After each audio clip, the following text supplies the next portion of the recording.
नमस्कार दोस्तों, VK knowledge electrical में आप सभी का स्वागत है।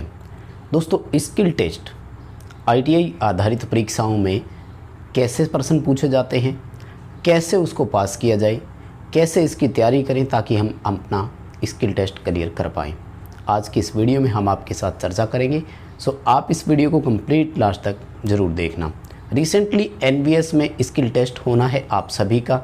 लगभग 950 बच्चे इलेक्ट्रिशियन में सेलेक्टेड है, तो इन सभी को तो स्किल टेस्ट देना ही होगा। क्या पूछा जाता होगा स्किल टेस्ट में, इसी पर हम आपके साथ चर्चा करेंगे। कंप्लीट वीडियो देखिएगा। जल्द ही आपको मैं कुछ इम्पोर्टेंट प्रैक्टिकल्स करवाने वाला हूँ, वीडियो आपको देने वाला हूँ। जनरली टेस्टिंग आधारित आपको वीडियो जो है वो मैं प्रोवाइड करवा पाऊँगा। टेस्टिंग का करेंगे, वायरिंग का करेंगे। सो आप चैनल से जुड़े रहें। पहली बार जुड़े हैं तो सब्सक्राइब कर लीजिए।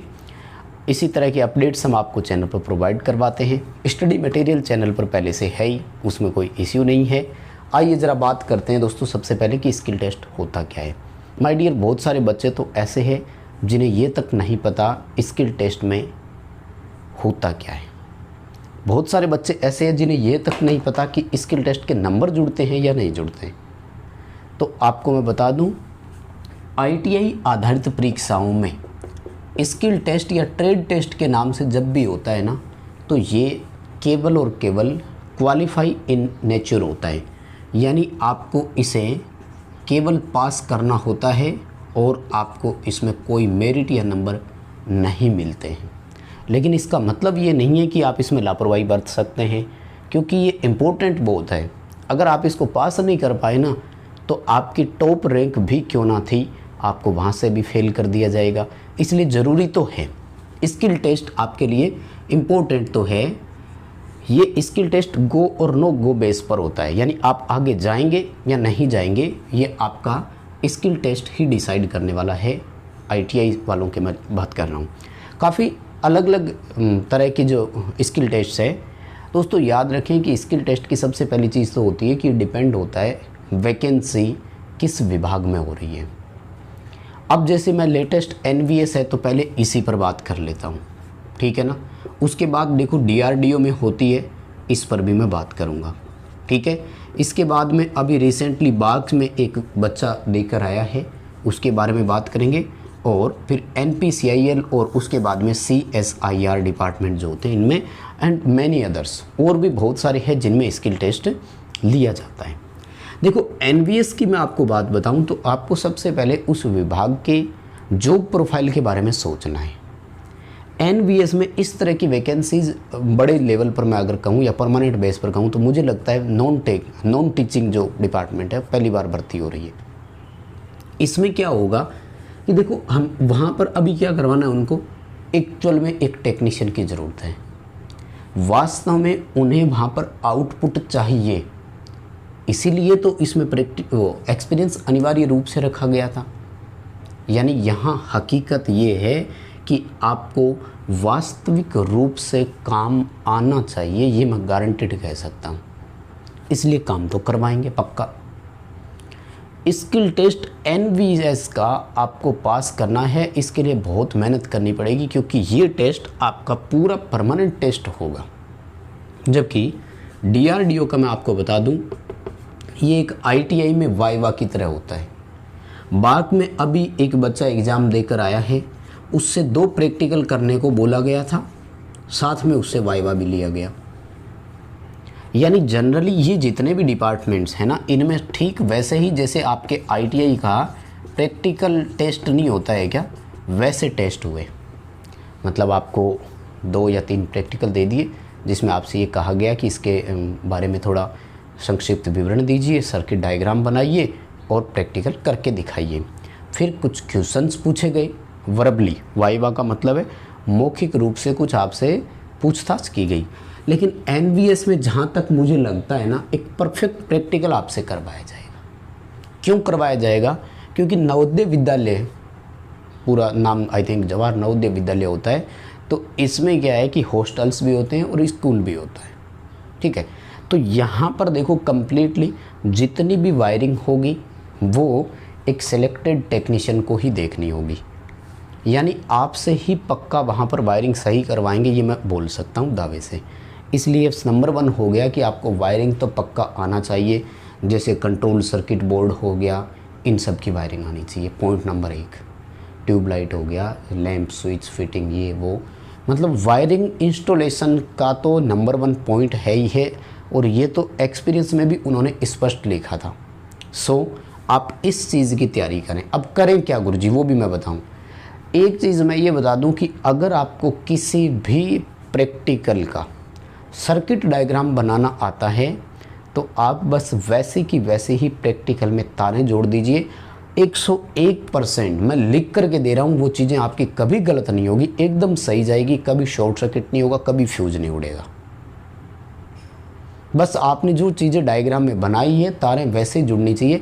इसके लिए आप प्रैक्टिकल करते समय कच्चा चित्र बना सकते हैं। सर्किट डायग्राम किस लिए बनता है, मैंने बताया ना, वायरिंग में 4 तरह के डायग्राम बनते हैं। सर्किट डायग्राम एक इलेक्ट्रीशियन के कनेक्शन समझने के लिए ही होते हैं, और वैसे की वैसी आप तारें दे दो। इसका मैं आपको एक प्रैक्टिकल करवाऊंगा, छत पंखे के कनेक्शन करके दिखाऊंगा मैं, ठीक है ना। आपको मैं बिल्कुल running winding, starting winding, capacitor, direction change, इसका एक प्रैक्टिकल मैं आपको करके दिखाऊंगा, और एक प्रैक्टिकल आपको प्रोवाइड करवाने वाला हूं कि इक्विपमेंट की टेस्टिंग कैसे करेंगे।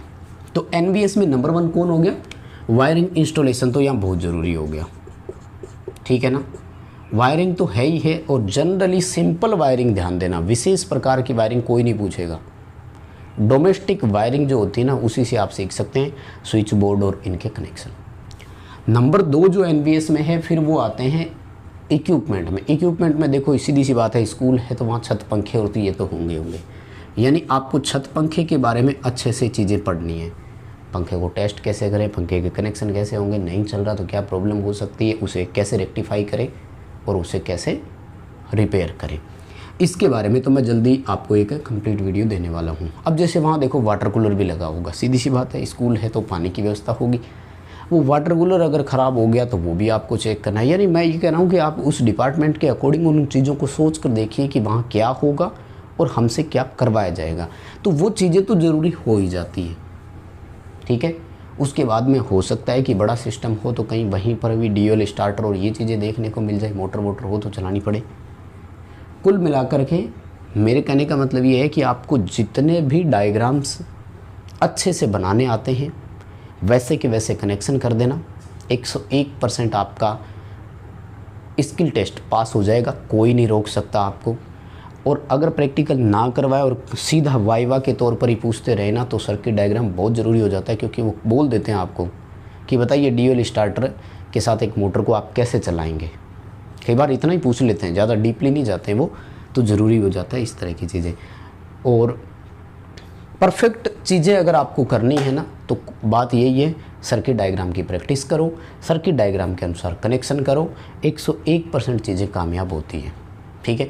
मोटर का जब भी आ जाए स्टार डेल्टा में तो हमेशा स्टार में चलाना, कभी कोई फॉल्ट नहीं आता है, कभी कोई एरर नहीं आता है, क्योंकि डेल्टा में क्या 1 और 2 सिरे का ध्यान रखना पड़ता है, कई बार प्रॉब्लम हो जाती है।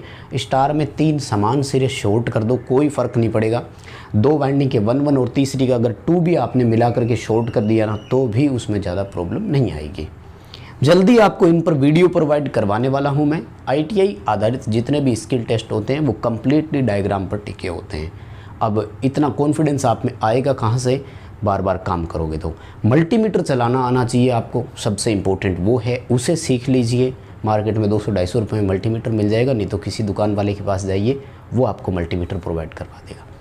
फर्स्ट ऑफ ऑल मल्टीमीटर से कंटिन्यूटी कैसे लेते हैं। मल्टीमीटर नहीं है तो फिर सीरीज टेस्ट लैंप यूज़ करना सीखिए।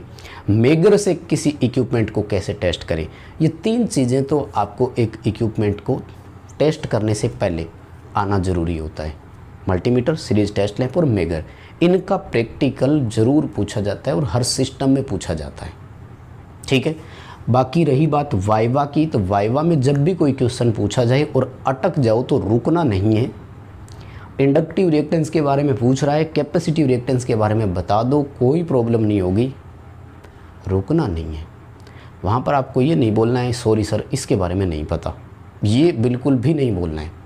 जब वो आपसे इंडक्टर के बारे में पूछ रहे हैं तो आप मैग्नेट के बारे में बता दो, कोई बात नहीं चलेगा, और हो सकता है कि मैग्नेट से आप इंडक्टर तक पहुँच भी जाएँ।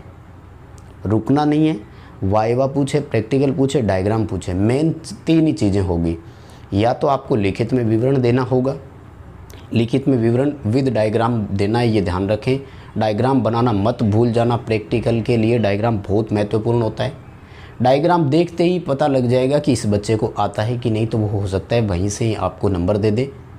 दूसरी बात, प्रैक्टिकल करवाने के लिए बोल दे तो फाइनली ध्यान रखो, जैसे डायग्राम बनाया है वैसे तारे जोड़ दो। 101% प्रैक्टिकल सक्सेस होगा, मैं गारंटी देता हूँ। कभी शॉर्ट सर्किट नहीं होगा, कभी फ्यूज़ नहीं उड़ेगा, कभी MCB ट्रिप नहीं होगी। तीसरी चीज़ है वाइवा। कुछ भी पूछे बताना है, रुकना नहीं है, ये नहीं कहना है कि इसके बारे में तो नहीं पता। बस 3 चीज़ें ध्यान रखिए। आई होप कि आप चीज़ों को समझ पाए होंगे। जल्द ही आपको प्रैक्टिकल वीडियो प्रोवाइड करवाने वाला हूँ।